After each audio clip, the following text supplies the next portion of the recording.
Ya. Bueno, acabo de iniciar la grabación. Por favor, confírmeme si se puede ver la pantalla, chicos. Sí se puede ver, Diego. Listo. Gracias, Carlos. A ver, en esta segunda semana me han comentado algunas de sus compañeros que hicieron la semiología normal, ¿no? Del tórax y también metieron un poco del mediastino, ¿no? Que no venía dentro del examen parcial, sino en el final. Pero esos dos temas los vamos a ver, ¿sí? Porque me mandaron un cronograma actualizado y salían esos dos. Ahora, el tema que nosotros vamos a tener que tener en cuenta al 100% va a ser este, el de la semiología del tórax normal. Siempre es importante tener en cuenta, en principio, qué técnicas o qué incidencias podemos pedir al paciente normalmente cuando estamos en la práctica hospitalaria, ¿ya? Y la más común que tenemos va a ser la siguiente, ¿ya? La técnica radiográfica en principio va a ser la radiografía simple o convencional, ¿no? Esa que se toman plaquitas en el tórax, que suelen pedirle incluso a los estudiantes de medicina antes de entrar a sus hospitales. ¿Por qué? Porque existe una alta prevalencia, por ejemplo, de tuberculosis, ¿no? Para ver si es que el paciente es o no susceptible a esta enfermedad, que es de las principales razones, ¿ya? En principio tenemos a la incidencia póstero-anterior o frontal, que es la más común y la más utilizada en la práctica clínica, chicos. ¿Ya? Los rayos van de atrás hacia adelante. O sea, eso es frontal, ¿ya? Ahora, también tenemos la incidencia lateral. Vamos a ver por qué es importante conocerlas. Ya, como les menciono, esta es la anteroposterior. Ven cómo se ve, por ejemplo, la clavícula, ven cómo se ve, por ejemplo, las primeras torácicas, o sea, las primeras vértebras torácicas, y más por debajo o al nivel de la clavícula, para abajo ya no se va a ver. Ya, ese es muy importante, que no se vea que no se vea que la estructura normal de las vértebras por debajo de la clavícula es muy importante, ya que si es que lo vemos, lo conocemos como signo de la columna desnuda, ¿ya? Que puede indicar múltiples patologías. Puede ser un pulmón, puede ser una masa pulmonar que está empujando el mediastino hacia el lado contralateral. Puede ser una telectasia también que está retrayendo el mediastino hacia el lado enfermo, entre otros, ¿no? O sea, es un signo radiológico que nos ayuda. Cuando es normal, las vértebras por debajo de la clavícula no se van a ver así de blancas, así de radiopacas, ¿ya? ¿Qué más tenemos? Tenemos los ápices pulmonares. Miren, estos son los ápices pulmonares o la región del vértice pulmonar. Ya también deben estar libres. Las lesiones por tuberculosis son más comunes en esta región. ¿Por qué? Porque el Mycobacterium tuberculosis le encanta el oxígeno, le encanta las zonas más aireadas. Y nosotros sabemos por fisiología que los vértices son los que reciben más oxígeno, mientras que en las bases son los que reciben más sangre, ¿no? Por la misma gravedad. ¿Ya?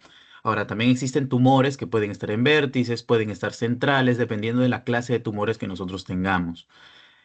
Miren cómo se ven las parrillas costales también y por sobre todo los cilios pulmonares. Miren, estos son los cilios pulmonares normales. Ojo, recuerden cómo es la radioopacidad de cada uno de los cilios, ¿ya? De cada uno de los cilios. Si nosotros lo encontramos o encontramos una radiopacidad similar a esta, por ejemplo, ¿ya? Similar a esta, pero bastantes difusas, ¿no? Posiblemente estemos frente a adenopatías, posiblemente estemos frente a una infección.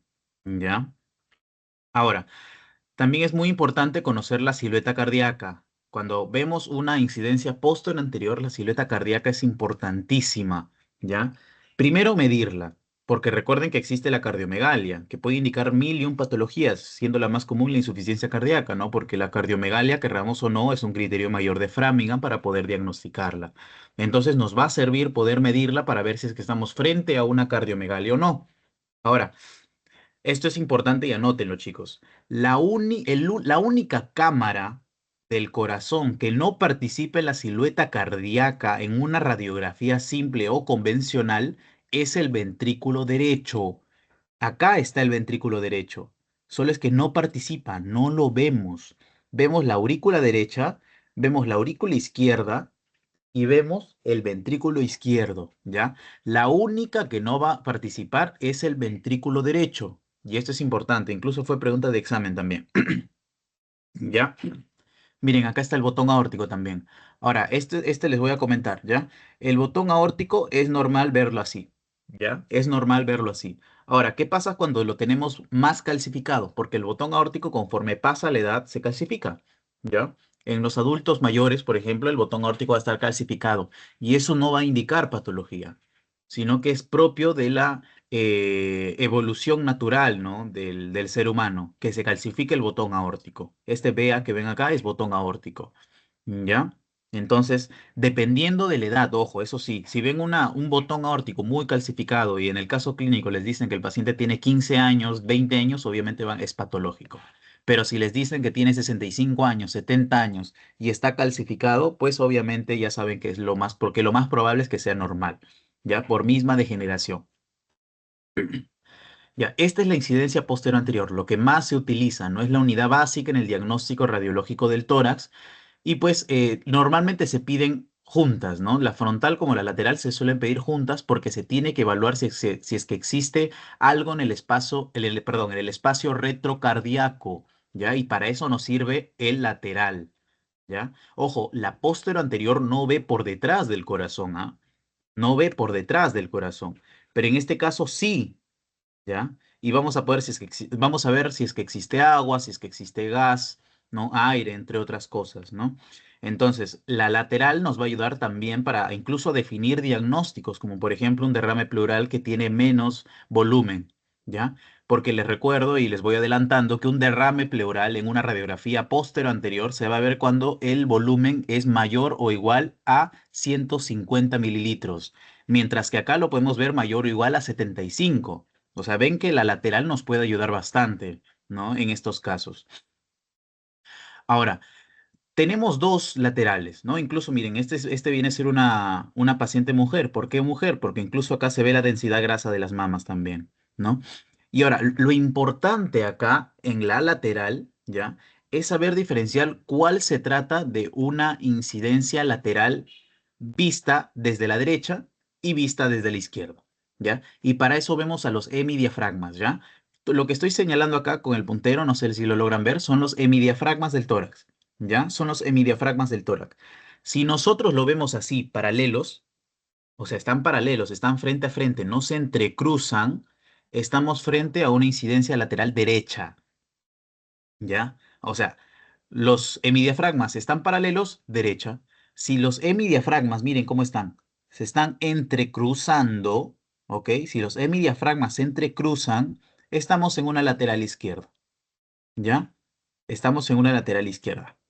Ahora, ambas, y realmente todas, ¿no? En la gran mayoría, se van a tomar en máxima inspiración. El paciente va a tener que respirar todo lo máximo sin botar el aire, ¿ok? Y eso se le denomina respiración suspendida. Máxima inspiración, respiración suspendida. ¿Por qué? Porque es necesario ver a todo el parénquima pulmonar, ¿ya? Es necesario ver la gran mayoría, de hecho, del parénquima pulmonar. Y solo lo vamos a ver si es que estamos en máxima inspiración, ¿ya? Solo lo vamos a ver si es que estamos en máxima inspiración. ¿Ya, chicos? Bien. Si tienen una duda, me avisan, ¿ya? A ver. Ya. Sigamos con otra incidencia que en este caso va a ser la anteroposterior lordótica, ¿ya? En este caso son los mismos, ¿ya? ¿Y para qué nos va a servir principalmente? Cuando quiero analizar lesiones en los ápices, ¿ya? Aquella lesión que en una incidencia postero anterior, ¿no? Que es la anterior, ojo, es postero anterior la anterior. Ahora, este es anteroposterior, es a la inversa, ¿ya? Nos va a servir principalmente, perdón, principalmente para ver los ápices pulmonares, ¿ya? Y el paciente está en lordosis forzada, es decir, está así, ¿no? Está así, está encorvado, con los hombros un poco para atrás, para adelante, perdón, con el fin acá, ¿no? Con el fin de nosotros poder, eh,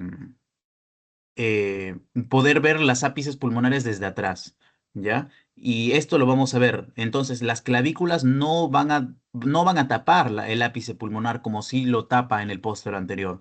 En este caso, no lo va a tapar. Se van a ver los ápices al 100%, ¿ya? Esta es mucho menos usada, ¿ya? Ahora lo que se prefiere realizar, ¿no? Es una tomografía, ¿no? En el caso que queramos diagnosticar algo, pues la tomografía nos va a ayudar bastante en este caso.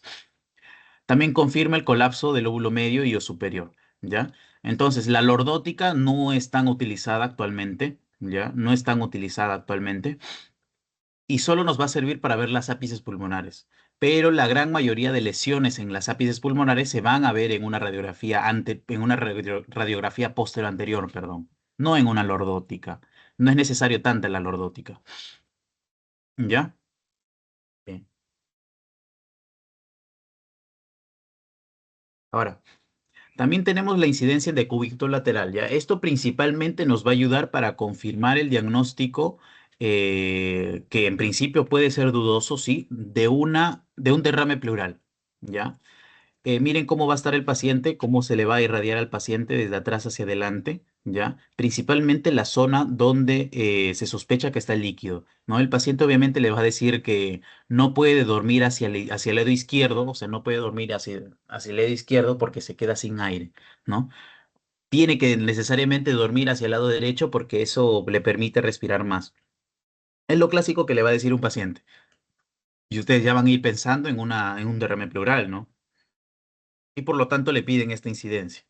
¿Ya? Y de esta forma vamos a verlo. Recuerden que el agua, la densidad agua es radiopaca, es blanca, por lo tanto lo vamos a ver así. Miren, este es el pulmón único que queda, ¿ya? El pulmón que queda. En este caso, el agua, pues lo vamos a ver así. Ahora, con esta magnitud de agua, lo más probable es que sí se viera, ¿no? En una radiografía posterior anterior. Pero, obviamente, si el doctor está ante una duda, que quiere confirmar ese derrame pleural, que es lo más probable, pues le toman esta incidencia de cúbito lateral, ¿no? Que puede ser tanto izquierda o derecha, dependiendo de lo que te diga el paciente, ¿no? Ahora, sí también se va a ver una condensación, ¿ah? Y por eso dicen ¿cómo les explico? Si es que está así a lo largo del pulmón, significa que es líquido, significa que el líquido pleural está en todo el largo del pulmón, ¿no? Pero si es que aún así se ponga en decúbito lateral y esté concentrado en solo un lugar, lo más probable es que sea una condensación, ya posiblemente una neumonía en el lóbulo inferior, ¿no? O incluso posiblemente un tumor, porque condensación abarca un montón de patologías. No sé si me dejo entender. Ya, chicos. Entonces, nos va a saber diferenciar esta incidencia nos ayuda a diferenciar, ¿no? Si es que se trata de un derrame pleural o si se trata de una condensación, ¿ya? El pequeño neumotórax no es tan común, ¿ya? Por eso les menciono lo que es más común, que es el derrame pleural y la condensación, que son las más comunes, ¿no? Bien, ya. Ahora, la tomografía computarizada, en el caso del pulmón, es la ideal para estadificar tumores pulmonares. Y esto quiero que lo tengan en claro. Pero Diego, tú dijiste que la resonancia magnética previamente, ¿no? En la sesión anterior, era la que hacía la estadificación. En este caso, no. La tomografía va a ayudarnos mucho más a la hora de estudiar el pulmón que una resonancia. ¿Ya? La resonancia prácticamente no evalúa parénquima pulmonar. ¿Ya? Entonces, miren cómo se ve la tomografía. En este caso es una ventana pulmonar, ¿ya? ¿Por qué? Porque el mediastino se ve blanco, ¿no? Tiene contraste, ¿ya? Y es un corte axial, un corte transversal, ¿ya? Ahora, para todo esto nos va a ayudar la tomografía. Para calcificaciones, recuerden que estas calcificaciones no lo va a poder ver la resonancia. Solo la tomografía ve calcificaciones. ¿Por qué? Porque la resonancia solo se basa en su en su metodología, no en su funcionamiento, en captar a los iones hidrógeno, a los hidrogeniones. Ahora, la calcificación no es hidrógeno, es calcio, por lo tanto no se va a ver en una radiografía. ¿Ya? ¿Para qué más nos va a ayudar? Perdón, no se va a ver en una resonancia. Ya me estoy confundiendo. No se va a ver en una resonancia la calcificación, porque la calcificación es calcio, no hidrógeno. ¿Ya? Ahora, ¿para qué nos va a servir? Para ver tumores, cavitaciones, malformaciones arteriovenosas, adenopatías y incluso lesión en la tráquea y en los bronquios. Ahora, si es que ven con cuidado esta tomografía, ven que incluso acá existe un pequeño nodulito, ¿ya? Ven que incluso existe acá un pequeño nódulo, ¿ya? Entonces, para esto nos va a ayudar la ventana pulmonar de la tomografía computarizada, ¿ya? Lo más frecuente es que ya tenga contraste. ¿Ya? Porque nosotros queremos iluminar más el pulmón y queremos ver cómo se encuentra la trama broncovascular, ¿ya? Ahora, ¿por qué no se está pintando todo si puede ser un tumor? Pues lo más probable es que esté cavitado. O sea, la cavitación suele ser, como les menciono, suele ser un espacio muerto en el pulmón, ¿ya? Un espacio muerto, es decir, lleno de aire. Y recuerden que el aire no se va a pintar porque no llegan vasos sanguíneos en el aire, ¿no? Por lo tanto, se va a ver negro, hipodenso, sin densidad, ¿ya? Y es como lo vemos acá, ¿ya, chicos? Bien. Después vamos a ver, obviamente, cómo se ve una cavitación, una bulla, un neumatocele, un tumor, entre otros, ¿no?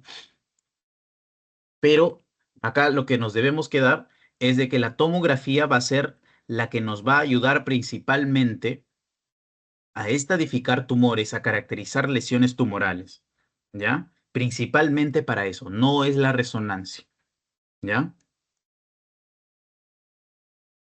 Y bien, eh, a ver, miren cómo se ven los cortes, ¿no? Los cortes principalmente. En este caso es una ventana pulmonar en corte axial, este viene hacia la coronal y este viene hacia la sagital, ¿ya? Miren cómo se ve en este caso una ventana pulmonar, ¿ya? En este caso es sin contraste, ¿ya? Se logra ver ligeramente un poco más del mediastino, ¿ya? Y estas vienen a ser las densidades. ¿Cómo es que se ve el aire? Miren, se ve negro. Es por eso que el parénquima pulmonar se ve negro, ¿ya? Se ve negro.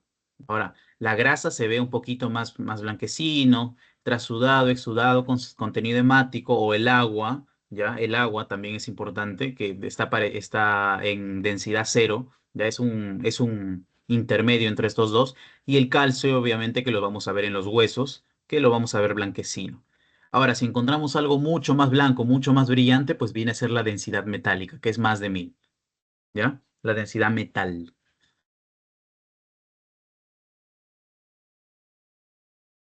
¿ya? Ahora, la ultrasonografía también se los he puesto, ¿por qué? Porque nos ayuda, incluso la ultrasonografía o la ecografía hace un diagnóstico más sensible y específico de derrame pleural. Yo les mencioné una radiografía anteroposterior. Necesita 150 mililitros de derrame pleural o más para poder ser diagnosticada. En una incidencia lateral necesita 75 mililitros o más de derrame pleural para ser diagnosticada. Ahora, la ecografía necesita por lo menos 5 mililitros de derrame pleural para ser diagnosticada. O sea, va a ser mucho más sensible para todo lo demás. Es por eso que es el gold estándar para diagnosticar derrame pleural. ¿Ya? La ultrasonografía o ecografía es la gold estándar para diagnosticarla e incluso para ahí mismo hacer la toracocentesis, es decir, la extracción de ese derrame pleural, ¿ya? Que ojo, existen dos tipos de toracocentesis, ya les voy adelantando. La toracocentesis diagnóstica y la toracocentesis evacuatoria, ¿ya? Por ejemplo, puede haber un derrame pleural masivo que compromete un hemitórax por completo, ¿no? Y el paciente incluso en el reposo, no siempre estando de lado, pues va a tener dificultad para respirar, ¿ya? Y es ahí cuando tiene que realizar una toracocentesis evacuatoria. Pero si estamos frente a un derrame pleural mínimo o un derrame pleural mediano, pues lo más probable es que se tenga que realizar una toracocentesis diagnóstica, ¿ya? Ahora, el derrame pleural puede ser causado por numerosas patologías. Van desde el cáncer, tuberculosis, infecciones, rupturas, ¿no? Lesiones torácicas, accidentes automovilísticos, entre otros, ¿ya? Y miren cómo se va a ver, ¿ya? ¿Cómo se va a ver? El líquido anecoico, es decir, que no genera ecos, es agua, ¿ya? Entonces, todo esto va a ser agua y estas vienen a ser las pleuras. Miren, la pleura visceral que está pegada al pulmón y la pleura parietal, ¿ya? A las vísceras. Ahora, el derrame pleural puede ser tabicado. Cuando el derrame pleural es crónico, ¿ok? Que no es agudo, es crónico, se tabica. Se tabica y es por eso que es necesario una ecografía. ¿Por qué? Porque las tabicaciones no las vamos a poder ver en una radiografía, es muy difícil verla y también es muy difícil verlas en una tomografía. Es por eso que la ecografía nos va a ayudar para esto. Miren cómo se ve tabicado, ¿no? Y por eso es que se utiliza como guía para toracocentesis, ¿ya?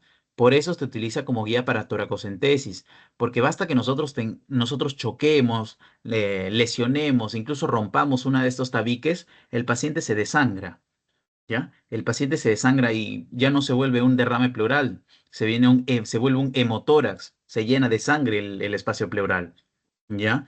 Es por eso que se utiliza como guía diagnóstica perdón, como guía para toracocentesis esta ecografía, ¿ya? Es la más sensible, necesita por lo menos 5 mililitros de derrame pleural para diagnosticar esta patología, ¿no? Este cuadro pleural, ¿ya?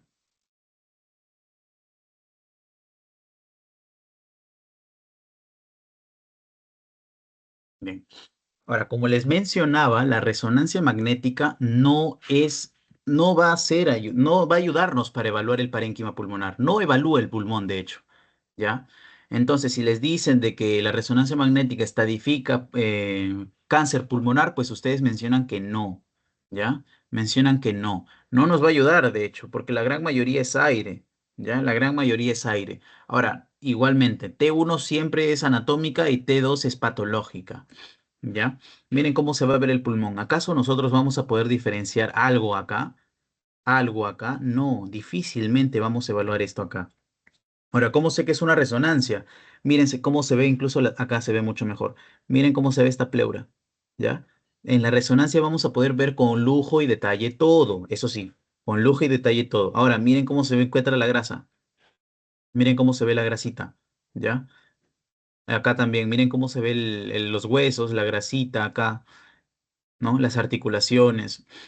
O sea, la resonancia magnética da con lujo y detalle todo, pero para el análisis del pulmón es muy limitado, no nos va a servir y para eso nosotros mejor pedimos una tomografía computarizada, ¿ya? Entonces, la tomografía computarizada es lo mejor que podemos pedir para tumores. Para derrame pleural, lo mejor que podemos pedir es una ecografía, ¿ya? Bien, ya. Y esto es lo que les mencionaba. Miren cómo se ve el tórax normal, cómo se ven los cilios pulmonares, cómo se ve el corazón y miren cómo está la dimensión del corazón, el botón aórtico, la aurícula izquierda, el ventrículo izquierdo, la aurícula derecha. El ventrículo derecho no se va a ver. Recuerden esto, el ventrículo derecho está acá prácticamente. No se va a ver, ¿ya? Ahora, Diego, ¿qué es esto? Viene a ser el aire de la cámara gástrica, ¿no? Del estómago. Pero esto no vamos a hacer hincapié en esto. Como les menciono, por debajo de las clavículas se va difuminando las vértebras, ¿ya? Y es lo normal, no debemos ver las vértebras. Si es que la vemos, es un signo de la columna desnuda e indica patología, ¿ya? Miren cómo se ve, por ejemplo, las parrillas costales, cómo se ven los hemidiafragmas, la distancia que hay del ápice al hemidiafragma, porque hay veces de que el hemidiafragma sube, o sea, se eleva el hemidiafragma, posiblemente por la presencia de líquido, posiblemente por la presencia de un tumor abdominal, entre otros. ¿Ya? O sea, así es como vamos a ver normalmente el tórax normal. ¿Ya? Incluso miren cómo se ve la tráquea y la pequeña división que hay por acá. No, no sé si lo logran ver un poquito difuminado, pero se logra ver. ¿Ya? Ya. Y esto es más que nada para que tengan un poco de noción de cómo es que se debe dividir anatómicamente el, el tórax, ¿no? Este viene a ser una incidencia lateral. Ahora, chicos, ¿qué me dicen? ¿Es lateral derecha, lateral izquierda? ¿Izquierda? Izquierda. ¿Por qué sería izquierda? Podría ser por la posición de la columna. Realmente no es tanto así, ¿ya? Porque la posición de la columna la vamos a ver tanto izquierda como derecha. Pero recuerden, ¿ya? De que los hemidiafragmas, estos son los hemidiafragmas, ¿ya? ¿Cómo están? ¿Entrecruzados o paralelos? Entrecruzado. Entrecruzados. Y cuando hablamos de una incidencia lateral izquierda, los hemidiafragmas están entrecruzados, ¿ya? Eso es uno. Cuando hablamos de una lateral derecha, los hemidiafragmas están paralelos. ¿Ya? Están paralelos. Eso sí, anótenlo, chicos, ¿ya? Porque suele ser pregunta de examen, la verdad. Y bueno, más cómo se ve el hemidiafragma, ¿no? La silueta cardíaca también es muy importante poder verla, poder diferenciarla. ¿Por qué es importante ver la silueta cardíaca? Ya que hay algunas patologías que borran esa silueta cardíaca y se llama signo de la silueta cardíaca positivo. ¿Cuándo se borra? ¿Ya? Cuando se borra signo de la silueta cardíaca positiva y puede indicar, y bueno, básicamente indica patología, ¿ya? 100% indica patología. Es por eso que debemos ver la silueta cardíaca. Ahora, los ángulos costofrénicos también, ¿ya? Los ángulos costofrénicos, por ejemplo, se borran en un derrame pleural. Se borran en una condensación en los lóbulos inferiores. O sea, estos son los lóbulos costofrénicos. Estos de acá, ¿ya? En caso de derrame pleural se borran y se ven así, blanco. Y lo de abajo, blanco, ¿ya? Les voy adelantando eso, ¿no? Y bueno, básicamente esto es la relación anatómica que se tiene en una incidencia lateral izquierda, porque hasta donde veo todos son izquierdos. Sí, todos son izquierdos.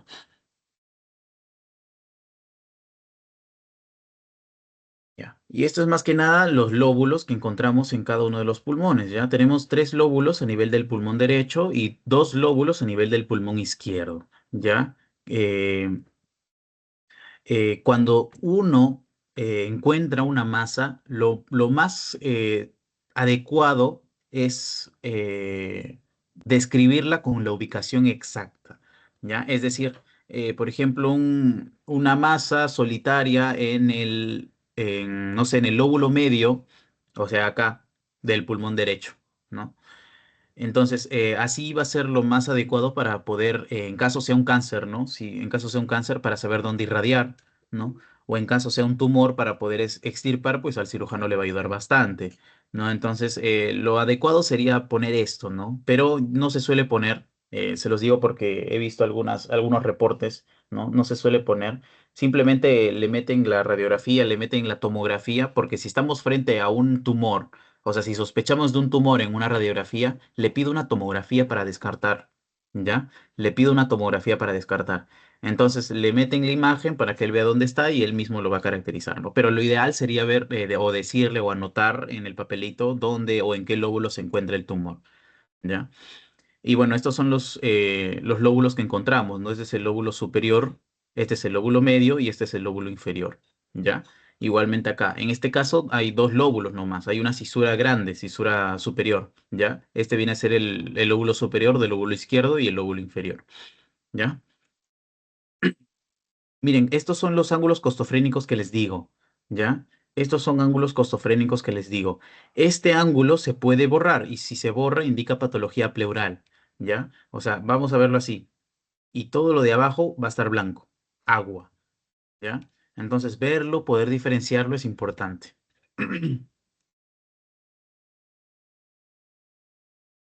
Ya.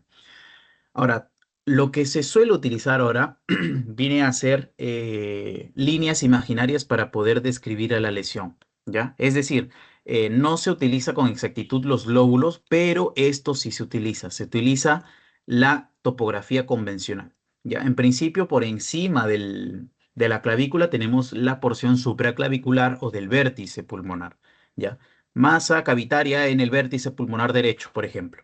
¿Ya? Si está por debajo de la clavícula, es subclavicular. Ahora, acá es lo importante, ¿ya? Este viene a ser la línea iliar, ¿ya? Si está más pegado al ilio pulmonar, se le denomina espacio iliar. Si está más pegado hacia la periferia, pero a la misma altura del ilio, es el parailiar, ¿ya? Y todo por debajo de los ilios se le denominan bases, ¿ya?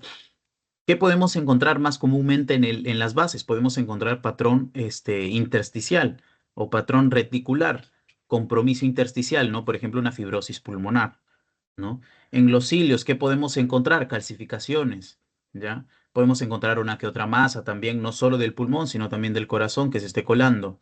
En el vértice, lesiones tuberculosas, ¿no? Uno que otro tumor también. O sea, vamos a tener que caracterizar topográficamente a la lesión. Siempre debemos decir parailiar, iliar, o en bases, o en ambas bases, o se ve, no sé, en ambos ilios, por ejemplo, ¿no? Entonces, la topografía es bastante importante, ¿ya?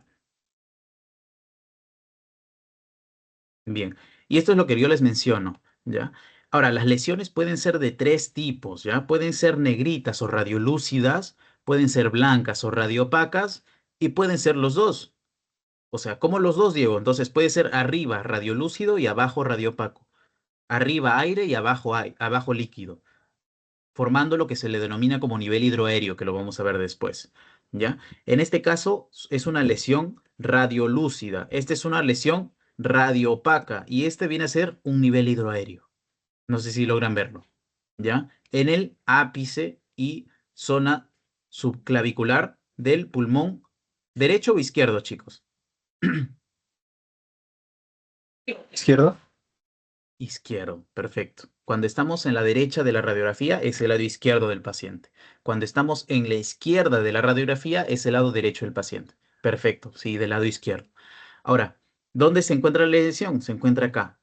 Esta gran zona, esta gran, posiblemente una cavidad, ¿no? ¿Por qué cavidad? Porque es radiolúcida, es aire, ¿ya? Posiblemente sea una cavidad, no llegue ahí la densidad broncovascular, o sea, no se va a pintar como tal. ¿Qué puede ser? Puede ser una bulla, ¿no? Puede ser una cavidad, puede ser un neumatocele si estamos en un niño por una infección. Pero ¿qué pasa si encontramos esto? Este ya es una lesión radioopaca. ¿Por qué radioopaca? Porque es blanca, ¿ya? ¿Y qué puede ser? Por ejemplo, puede ser un tumor, puede ser un quiste, los clásicos quistes hidatídicos que encontramos por la infección del Echinococcus granulosus, pues, ¿no? Ahora, también tenemos los niveles hidroaéreos, que en este caso lo más común es que sea por una infección, ¿ya? Lo más común es que sea una infección. Ahora, ¿por qué les digo? Por ejemplo, lo más probable es que esto haya sido una cavidad, como esto, ¿ya? Lo más probable es que esto previamente o sea, esto de acá previamente haya sido todo negrito, ¿ya? Es lo más probable, como les digo, haya sido una caverna, una bulla, un neumatocele, etcétera. Lo más probable es que todo haya sido negrito, todo haya sido radiolúcido. Ahora, ¿qué pasa cuando se infecta esta cavidad? Se llena de líquido, se llena de pus, se llena de infección, ¿ya? Es lo que encontramos, por ejemplo, en las complicaciones por Aspergillus, por el hongo Aspergillus, los aspergilomas, ¿ya? Es lo más común que encontramos acá, los aspergilomas, ¿ya? Por el hongo Aspergillus. Y bien, chicos, ¿tienen una consulta respecto a tórax normal o está todo en orden? Buen día, Erlu, buen día, Jocelyn.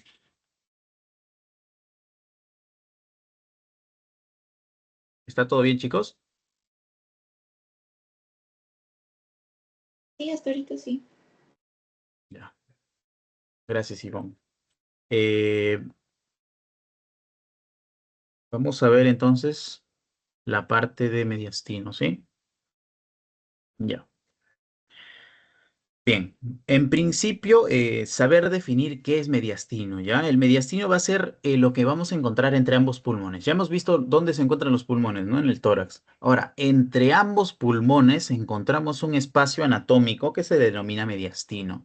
Este está obviamente entre ambos pulmones, está por debajo del orificio torácico superior, es decir, el que se encuentra acá, ¿no? Rodeado por las clavículas, ¿no? Y por las primeras costillas. Ya, ese viene a ser el orificio torácico superior. Y por encima de los semidiafragmas, ¿ya? Todo lo que encontremos en ese espacio va a ser el mediastino, ¿ya? Ahora, tenemos una división tanto anatómica como una división radiológica. La anatómica no mucho que nos interesa, ¿no? Porque estamos en radiología, ¿no? En este caso se divide en superior, medio e inferior. En el caso radiológico se divide, perdón, en anterior, medio y posterior, ¿ya? La división va a ser por Felson, ¿ya? Por el científico que hizo esta división. Y los límites son importantes también conocerla. No solo lo que se encuentra dentro de cada uno de los compartimientos, ¿ya? Vamos a ver, por ejemplo, de las líneas imaginarias por esta división de Felson, ¿ya? ¿Por qué imaginarias? Porque no es anatómico, no es anatómico, es por eso que las líneas son imaginarias, ¿ya? En principio, ¿cómo se va a encontrar el mediastino anterior? Va a estar por delante de la silueta cardíaca, que es esta, ¿ya? Va a estar por delante de la silueta cardíaca y va a estar por delante también del borde traqueal, ¿ya? Delante del borde traqueal y por detrás del esternón que se encuentra acá, ¿ya? Este de acá viene a ser el esternón, se encuentra por detrás. Ahora, el mediastino posterior o la línea posterior va a ser entre la línea trasera de la tráquea y una línea ubicada 1 centímetro posterior al margen anterior de los cuerpos vertebrales. Ahora, esto no les van a preguntar realmente, ¿ya? Lo que sí les van a preguntar van a ser, por ejemplo, qué encontramos en cada uno de los compartimientos, ¿ya? Por ejemplo, si hablamos en el anterior, si está por delante de la silueta cardíaca y traqueal y detrás del borde posterior del esternón, ¿qué podemos encontrar? Por anatomía nosotros sabemos que si estamos frente a un niño, encontramos el timo, ¿no? Encontramos por ahí la tiroides, si es que está o no, si es que está agrandada o no, puede ser en algunos casos. Vasos, por ejemplo, los vasos mamarios, ¿ya? O sea, podemos encontrar estructuras anatómicas ahí en el mediastino anterior. Ahora, entre ambas líneas imaginarias, ¿ya? Entre ambas líneas imaginarias tenemos al mediastino medio. Ahora, acá es importante, es el espacio radiológico más importante. ¿Por qué? Porque acá vamos a encontrar la tráquea, los bronquios principales, el corazón en toda su extensión, vamos a encontrar en el mediastino medio, ¿ya? El esófago y los grandes vasos, la aorta ascendente, eh, el arco aórtico, entre otros, ¿ya? Y en el posterior, Diego, ¿qué encontramos entonces? Vamos a encontrar principalmente las estructuras vertebrales, la aorta descendente, el esófago distal, etcétera, etcétera, etcétera. Y obviamente los ganglios simpáticos, ¿no? La cadena simpática como tal. Por eso dicen de que lo que encontremos en el mediastino posterior es muy probable que sea un tumor neurogénico, porque se encuentra la gran cantidad de ganglios simpáticos a este nivel, ¿ya? Bien.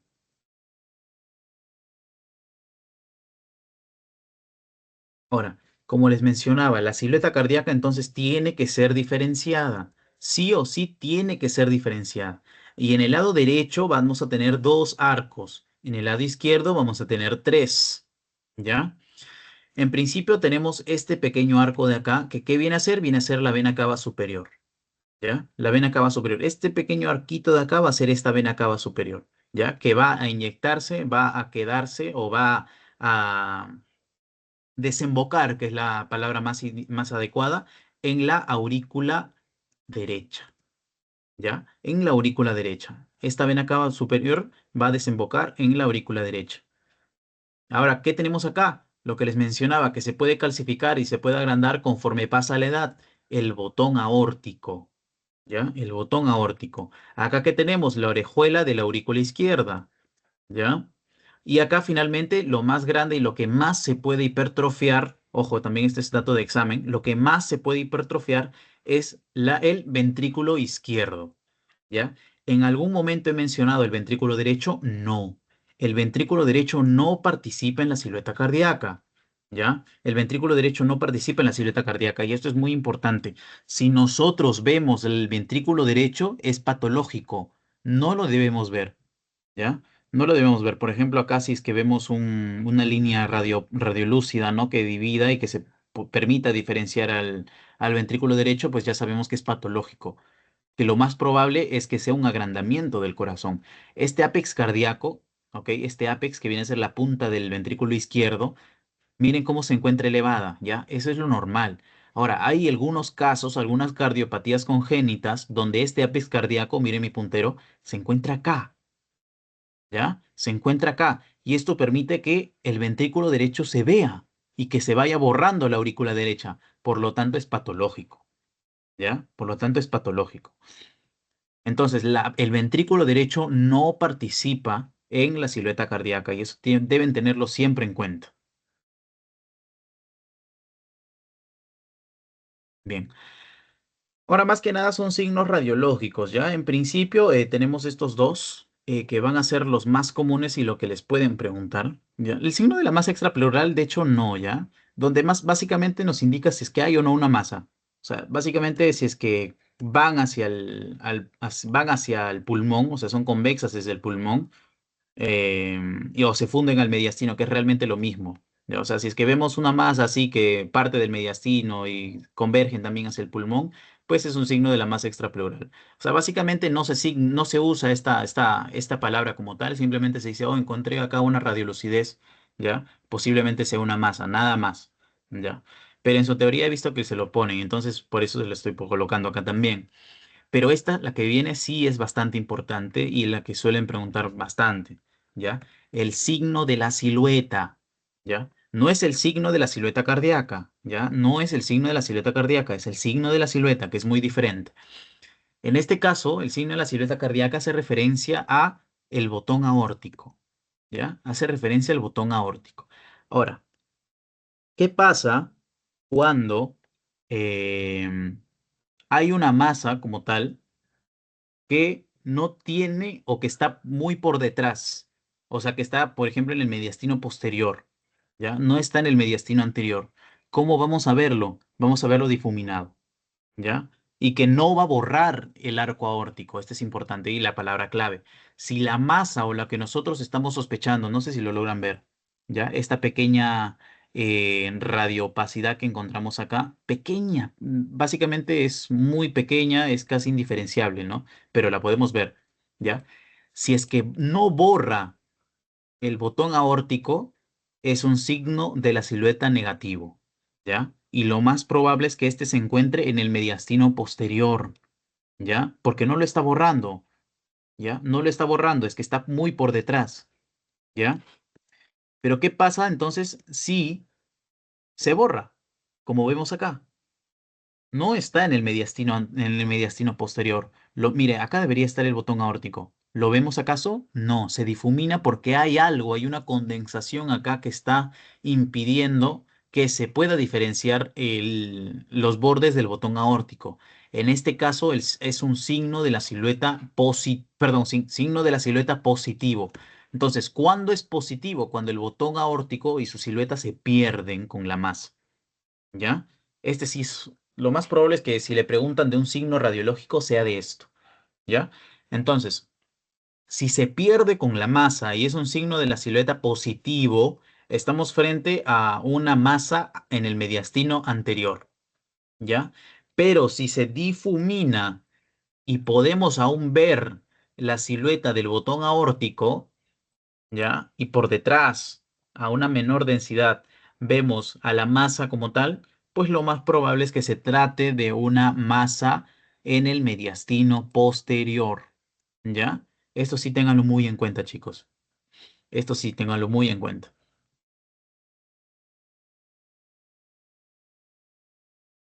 Ya. Ahora, del desfiladero cervicotorácico, pues básicamente si es que encontramos realmente los bordes bien definidos por encima del cuello o no, o si lo encontramos difuminados, ¿ya? Miren cómo se ve. Si es que lo encontramos bien definidos, como, a ver, voy a hacer un pequeño zoom. Si lo encontramos bien definidos como acá, ¿ya? Miren cómo se ve el borde. Miren cómo se ve el borde. O sea, se puede diferenciar por encima de la clavícula, o sea, hacia el cuello, pues lo más probable es que se trate de una masa en el mediastino posterior, ¿ya? Que es lo más común en el mediastino posterior. Pero, ¿qué pasa, ya? ¿Qué es lo que pasa en este caso cuando los bordes por encima de la clavícula se difuminan? En principio, como acá, miren cómo se difumina, ¿no? Se difumina. O acá, básicamente que no vemos nada por encima. Significa que es un signo del desfiladero torácico negativo. Y como es negativo, pues como es difuminado, pues lo más probable es que se encuentre en el mediastino anterior. Ahora, ¿estos signos pueden indicarnos qué patología realmente es? No. Puede ser un timoma en el caso de un niño, puede ser un bocio endotorácico, puede ser un cáncer infiltrante al mediastino, entre otros, no lo sabemos. Lo que va a definir el diagnóstico certero es la biopsia, ¿ya? Es la biopsia y eso quiero que lo tengan en cuenta. Las técnicas de imagen no son 100% diagnósticas. ¿Puedo ver yo una masa? Sí, puedo ver yo una masa y por epidemiología saber de que, mira, lo más probable es que sea un tal tipo de cáncer, pero no lo puedo asegurar, ¿ya? No lo puedo asegurar. Siempre le debo tomar una biopsia y la biopsia va a ser concluyente, el diagnóstico va a ser anatomopatológico, no va a ser un diagnóstico radiológico. ¿Que nos va a guiar? Sí, nos va a guiar, por supuesto, y son de gran ayuda, pero no terminan de dar el diagnóstico. ¿Ya? Y esto quiero que lo tengan en cuenta también. También les pueden preguntar este, ¿ya? Este también, no es tan difícil. Ahora, este no creo que les pregunten, ¿ya? Donde básicamente se usa para diferenciar si es que se trata de una masa intratorácica o abdominal. En este caso, cuando buscan signo del iceberg, pues lo más que le salen es cuando es netamente intratorácica, ¿ya? Como vemos, miren, si es que los bordes de la masa como tal convergen, o sea, van hacia la columna, pues lo más probable es que la masa sea netamente intratorácica, ¿ya? Como vemos acá. ¿Ya? Como vemos acá, convergen, van desde el hemidiafragma hacia adentro, ¿no? Van del hemidiafragma hacia adentro. Entonces, lo más probable es que sea una lesión puramente intratorácica. Pero si divergen, es decir, van del hemidiafragma hacia afuera, o sea, se alejan de la columna, ¿ya? Se alejan de la columna, pues estamos hablando de una lesión intraabdominal, ¿ya? Intraabdominal. Lo más común, como les menciono, es ver el signo positivo, que es cuando convergen hacia la columna, ¿ya? Convergen hacia la columna. Ahora, ¿qué pasa cuando encontramos una que diverge, que va hacia afuera? Pues, ¿qué puede ser? Puede ser una hernia abdominal que se va hacia el espacio torácico. Puede ser mil y un patologías, ¿ya? Pueden ser mil y un patologías. Ahora, ¿cuál es la técnica radiológica especializada para el diagnóstico de patología mediastinal? ¿Ustedes qué dirían? ¿Es la radiografía? No. Acá, ¿por qué entonces, Diego, me estás mostrando signos radiológicos en una radiografía? Porque, bueno, en principio se los pusieron en la sesión, ¿no? Pero recordemos de que a lo mucho vamos a tener una radiografía cuando estemos en el serumo, cuando estemos practicando. A lo mucho. No tenemos tomografías en todo el país, ¿ya? Pero cuando yo quiero evaluar realmente el mediastino, la tomografía va a ser el gold estándar, ¿ya? La tomografía es el gold estándar, pero no siempre tenemos tomografía y por eso debemos saber diferenciar estos signos radiológicos en la radiografía convencional, ¿ya? Es un dato que les voy dando. Bien. Ahora, eh, estos dos que les voy a mostrar tampoco suelen ser muy comunes, o sea, tampoco lo suelen preguntar mucho. El signo de la convergencia iliar, o sea, si las ramas de la arteria pulmonar van hacia la masa o hacia el corazón, ¿no? Para poder definirlo. Miren, por ejemplo, en este caso, ven estas pequeñas líneas que es la trama broncovascular, ¿ya? Están yendo hacia la masa, ¿ya? Están yendo hacia la masa. Entonces significa que la arteria pulmonar está hiperémica, está grande, ¿ya? O sea, hay mucho volumen pulmonar acá, posiblemente una hipertensión pulmonar, ¿ya? No lo sabemos, no lo sabemos. Pero ¿qué pasa, por ejemplo, si tenemos una que va hacia el corazón? ¿No? En este caso, incluso ni siquiera es el corazón, ¿no? Pero si va hacia el corazón, lo más probable es que sea una mediastínica. Ya en este caso, no. Incluso se va hacia la masa, ¿no? Ahora, el signo de la superposición iliar también es un poco, sí, es bastante común, de hecho, ¿no? Pero en este caso, lo importante es saber diferenciar cuál es la arteria pulmonar, ¿ya? ¿Cuál es la arteria pulmonar? Ahora, si esta distancia es mayor a 1 centímetro, es decir, del borde lateral, ¿ya? De la arteria pulmonar es mayor a 1 centímetro, pues lo más probable es que sea una masa mediastínica. ¿Ya? Lo más probable es que sea una masa mediastínica. O sea, son signos bastante que ya nos, o sea, bastante infrecuentes de utilizar realmente. Son signos muy descontinuados. Ahí está, esta es la palabra, muy descontinuados. ¿Cuáles son los que más se utilizan? Ojo, el desfiladero torácico, que sí, incluso me lo han preguntado en rotaciones, el desfiladero torácico y el de la silueta del botón aórtico. Esos son los que más preguntan, ¿ya? Esos son los que más preguntan. Y obviamente cuando nosotros encontramos esto, aunque nosotros digamos que es un signo positivo o un signo negativo, no podemos al 100% diagnosticar algo, ¿ya? Se tiene que pedir una tomografía. Diego, pero en el hospital donde estoy no hay una tomografía, pues derívalo. Tienes que derivarlo a un hospital que sí tenga una tomografía para poder caracterizar mejor a la lesión. No podemos asumir que es A o que es, o que es B, ¿ya? Bien.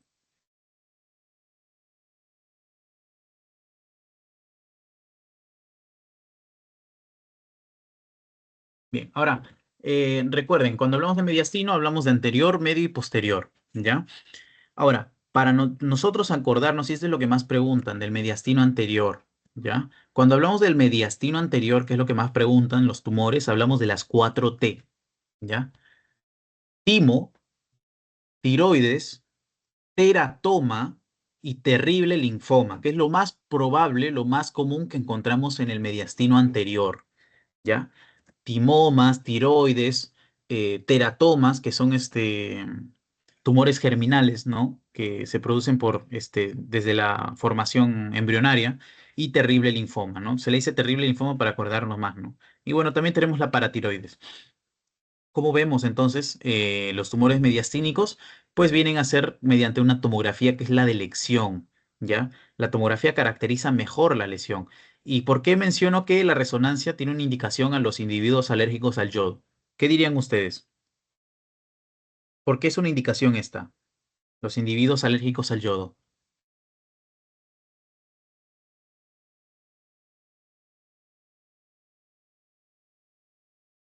¿Por qué a un individuo, ahí está, les cambio la pregunta, ¿por qué a un individuo que es alérgico al yodo no le hago una tomografía computarizada?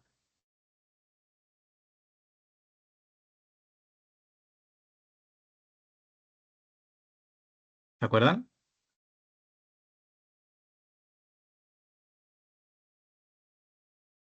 ¿Nadie? ¿Se acuerdan qué contraste utilizaba la tomografía?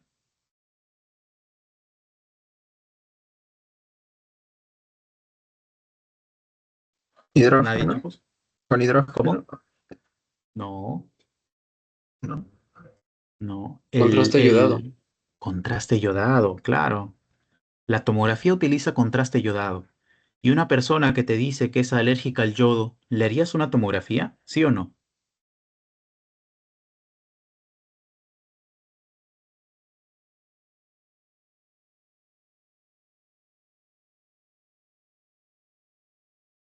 Lo mismo que pasa en un restaurante. Una persona que te dice que es alérgico a los camarones, ¿le dices al cocinero que te prepare algo con camarones? No, ¿cierto? No. No. Te da alergia, te da reacción anafiláctica. Incluso en casos peores, aunque muy improbables, pero puede ser, te puede dar un shock anafiláctico, ¿no? Entonces, por eso a una persona que es alérgica al yodo no se le realiza una tomografía. ¿Por qué? Porque la tomografía utiliza contraste yodado, chicos. ¿Ya? Porque la tomografía utiliza contraste yodado. Es por eso que en la resonancia, en sus indicaciones, y lo van a encontrar en todos los libros, realmente, las indicaciones puntuales de resonancia magnética son para estadificación de tumores y para pacientes alérgicos al yodo, ¿ya? Para pacientes alérgicos al yodo. Ahora, ¿qué contraste utiliza la resonancia magnética, chicos?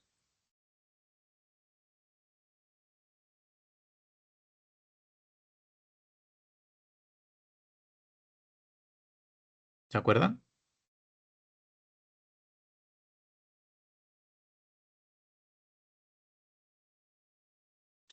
El gadolinio, ¿ya? El gadolinio. No es el mismo contraste de la tomografía. Y el gadolinio es básicamente, pucha, sería muy improbable encontrar a un paciente este, alérgico al gadolinio, ¿ya? Porque es algo creado, es algo que se creó artificialmente por el ser humano. En cambio, el yodo es algo biológico, ¿no? Algo que realmente encontramos, ¿no? Entonces, es posible que encontremos a alguien alérgico al yodo, mientras que el gadolinio no. Es muy improbable, ¿ya? Entonces, la tomografía para poder analizar el mediastino anterior o el mediastino en general realmente es la técnica de elección, ¿ya? Es la técnica de elección, porque incluso vamos a ver calcificaciones acá en la tomografía. Pero ¿qué pasa? Y tenemos un paciente alérgico al yodo, pues le hacemos una resonancia magnética, ¿ya? Que también nos sirve, ¿no? En caso encontremos algo sugerente de un tumor o de un cáncer, obviamente para estadificar le vamos a realizar una resonancia magnética, porque para mediastino sí nos sirve la resonancia, pero para pulmón no nos va a servir, eso sí téngalo en cuenta. Para pulmón no nos sirve, pero para mediastino sí la resonancia, ¿ya? Entonces, la resonancia estadifica la lesión tumoral. Ya si es que hay infiltración, si es que hay metástasis, que hay afectación en la médula ósea, entre otros. Para eso nos va a servir la resonancia. ¿Ya? Entonces, las cuatro T's tenemos acá: timo, tiroides, teratoma y terrible linfoma. ¿Ya? Y pues miren este signo de la vela, por ejemplo, que es clásico en los timos de los niños pequeños cuando es normal, ¿ya? Y también tenemos este signo de la onda, también en un timo normal. O sea, Estos les he puesto para que sepan diferenciar y para que no se confundan, ¿no? No piensen que sea una lesión, entre otras cosas. Ahora, ¿qué si viene a ser una lesión? Viene a ser esto, por ejemplo. ¿Ven esto? ¿No? ¿Ven cómo hay superposición iliar? ¿No? Este viene a ser un quiste tímico, ¿ya? No es una vela como tal, este es un niño, ¿ya? No es una vela. Ahora, puede ser un quiste tímico, sí, pero puede ser otra masa, otro tipo de masa. Miren este que sale del cuello, ¿no? Que sale del cuello, se extiende desde el cuello, ¿ya? Que tiene signo cérvico-torácico positivo, ¿no? Porque se ve por encima los bordes normalmente. Entonces, ¿qué es? Viene a ser un bocio endotorácico, ¿no? Entonces, nosotros no podemos definir al 100% si se trata de A o B. Debemos realizarle como les menciono, debemos realizarle una biopsia en el caso nosotros debamos confirmar el diagnóstico, ¿ya? No se puede asumir que es A o B, como les menciono, ¿ya? Porque puede ser C o puede ser D o puede ser E, ¿entienden? No podemos definir al 100% con imágenes, pero lo que más nos va a ayudar en el diagnóstico o en la caracterización en este caso viene a ser esto, la tomografía. Ahora, si es que tiene características tumorales, ¿ya? Si es que tiene características tumorales, le pido una resonancia para estadificar a la lesión, ¿ya? En el mediastino medio, pues vamos a tener todos estos, ¿ya? Lo más probable, hernias del hiato y adenopatías, ¿ya? E incluso quiste broncogénico, ¿ya? Pero es menos común. Pero las adenopatías y hernias del hiato son bastante comunes, de hecho. En pacientes que sufren con gastritis crónica, por ejemplo, tenemos hernias del hiato. En pacientes con cualquier neumonía, cualquier infección, tenemos adenopatías. ¿Ya? Ahora, es importante saber diferenciar una adenopatía maligna de una adenopatía benigna también, que no va a ser hablado en esta clase, pero para que los tengan en cuenta, ¿no? Miren cómo se ve, ¿no? Viene a ser un quiste broncogénico cuando hablamos de acá, ¿no? Cuando los bordes no se terminan de ver por encima, o sea, es un signo del cérvico torácico negativo, pues hablamos de que es mediastino medio, mediastino posterior. Entonces, viene a ser, por ejemplo, un quiste broncogénico. Por ejemplo, acá viene a ser un signo de la silueta positivo o negativo. ¿Qué dicen, chicos?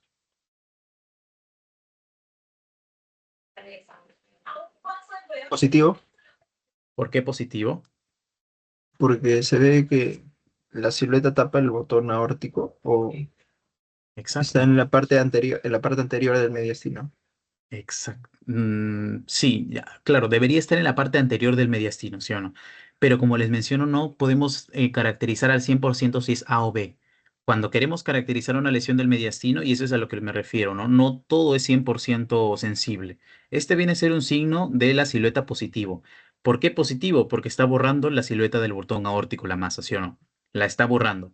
Y por teoría nosotros sabemos que está en el mediastino anterior, ¿no? Pero ¿qué pasa? Yo le hago una tomografía y aparece en el mediastino medio, no aparece en el mediastino anterior. O sea, aunque la teoría trate de disfrazar las cosas, al 100% sensible no va a ser. Es por eso que les digo, no pensar que es A o pensar que es B, porque puede ser C, D, E o F. ¿Entienden? No sé si me dejo entender. Y más cuando estamos en una radiografía, porque la radiografía, los signos radiográficos no son al 100% sensibles. ¿Ya? A eso es lo que me refiero. Sí, es un signo de la silueta positivo y por teoría, por lo que nos enseñaron en clase, es de que se encuentra en el mediastino anterior. Pero ¿qué pasa? Yo le hago una tomografía, sale el mediastino medio, entonces no funca, ¿no? No funca. Por eso se les dice que cuando estamos, no sé, en el serum, pues derivémoslo a un hospital que sí tenga una tomografía para caracterizar a la lesión. ¿Ya? ¿Ya, chicos? Bien.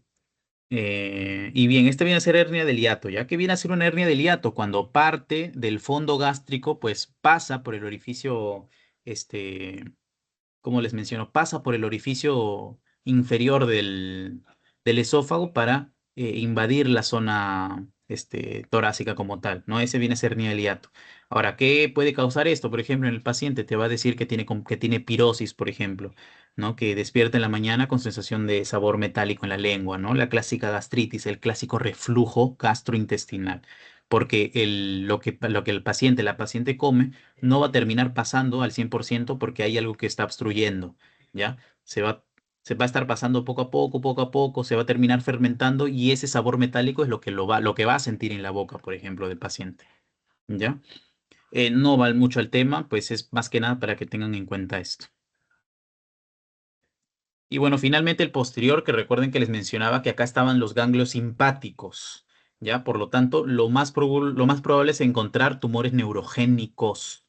Lo más probable es tumores neurogénicos. Ahora, diferenciarlo, no podemos diferenciar, pues en este caso debemos sacar biopsia, ¿ya? Cuando hablamos de posterior, pues lo más probable es que sea neurogénico. Miren, schwannomas, neurofibroma, quiste neuroentérico, tumores neurogénicos de los ganglios linfáticos, entre otros, ¿no? Entre otros. Y bien, este es lo último, chicos, ya no se preocupen. Cuando hablamos de neumomediastino, bien, en principio tenemos el neumotórax, que ustedes ya lo deben conocer, que viene a ser el aire acumulado en el espacio pleural. Ya, ese es uno. Ya, el aire acumulado en el espacio pleural, el neumotórax. Ahora, neumomediastino, ¿qué será entonces? Viene a ser el aire acumulado en el mediastino. ¿Ya? En el mediastino. Ahora, esto siempre los menciono y quiero que lo tengan en cuenta. Si en una radiografía o en una tomografía encontramos aire o gas en cualquier lado anatómicamente eh, no común, ¿ya? O sea, si encontramos aire en lugares donde no debe haber, es una emergencia médica, ¿ya? Es una emergencia médica. Entonces, ¿el neumomediastino es una emergencia médica? Sí, ¿ya? Sí puede ser una emergencia médica, ¿ok? Puede ser, por ejemplo, una, ¿cómo les menciono? Una bacteria productora de gas, ¿no? Que se encuentra en el mediastino, que ha infiltrado, causando una peritonitis, por ejemplo, ¿no? ¿Qué más puede ser? Puede ser una perforación no sé, una cavidad pulmonar que está llegando hacia el mediastino, también puede ser tranquilamente. O una perforación de la tráquea también que está llevando el aire que respiramos hacia el mediastino, también. O sea, es una emergencia médica, querramos o no, el neumomediastino es una emergencia médica y por eso se le han puesto en las clases, para que puedan saber diferenciarlas, ¿no? Por ejemplo, miren esta silueta cardíaca, ¿ya? La silueta cardíaca normalmente no se ve así, pero miren cómo se ve esta línea negrita, esta línea radiolúcida acá. Pues lo más probable es que sea aire en el espacio mediastinal. Igualmente acá, por ejemplo, miren este pequeño orificio que tiene doble pared. ¿Por qué doble pared? Porque parece que tiene dos membranas separadas de aire, ¿sí o no? Primera membrana, aire, y segunda membrana. Por eso se le menciona doble pared bronquial. También es signo de mediastino, de neumomediastino. Ahora, por ejemplo, miren esto. El hemidiafragma, en este caso el izquierdo, miren cómo está continuando, ¿ya? Miren cómo está continuando, ¿ya? En este caso también es un signo de neumomediastino. Y así podemos ir viendo todos los signos que nosotros tengamos, ¿ya? Miren esta V de Naclerio también, que la encontramos en radiografía. Ahora, si nosotros sospechamos de un neumomediastino, lo más certero es pedirle una tomografía, ¿ya? Es lo más certero, pídele una tomografía, ¿ya? Porque una radiografía es muy poco sensible para diagnosticar esta patología, ¿ya? Una tomografía, por ejemplo, sí nos va a ayudar a diferenciarlo. Miren, por detrás incluso del corazón, ¿ya? Por detrás encontramos espacio aéreo, ¿ya? Y miren, este es otro, el retroesternal, por ejemplo, acá que debe ser blanco, miren cómo le encontramos negro. ¿Por qué? Porque está lleno de aire, ¿ya? Porque está lleno de aire. ¿Qué más encontramos? El anillo aéreo, miren acá también. O sea, existen numerosos, mira, del precardio, del nermopericardio o precardio, que es lo mismo, ¿ya? Que significa aire en el espacio del pericardio, claro, entre el pericardio y la víscera como tal del corazón, ¿ya? Que normalmente debe haber un líquido pericardio, sí, pero no debe haber aire, ¿no? Es infrecuente, posiblemente una patología productora de gas, ¿no? Que son los anaerobios más comúnmente, ¿no? Entonces, todo neumomediastino es una emergencia médica, ¿ya? Eso sí deben tenerlo en cuenta. Y bien, chicos, entonces ya habríamos terminado la sesión. No sé si tienen una consulta última o está todo en orden.